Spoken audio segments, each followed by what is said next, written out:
Hey, Jenny Bradley here. I'm a divorce lawyer in Cary, North Carolina. And I've been doing this for more than 20 years. And a question I get at least once a week is, how can I make my spouse leave? How can I get separated? The first thing you need to know is it's not as easy as it looks in the movies. You can't just hand them a piece of paper and say, get out of the house. You can't have a sheriff come over and say, you're supposed to leave. It's really hard to get someone to move out if they don't want to move. The next thing you need to know is there are really only two ways a court can order your spouse out of the house. One is domestic violence, or the threat of physical violence. And the second also deals with abuse, either verbal abuse or emotional abuse. And the third thing I want you to know is you don't have to stay.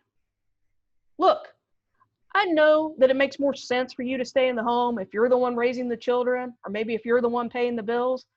But sometimes to start a separation, you have to leave, but you need a strategy. You're watching this video because you've decided to separate and you can't figure out how to get your spouse to leave. But you have the power.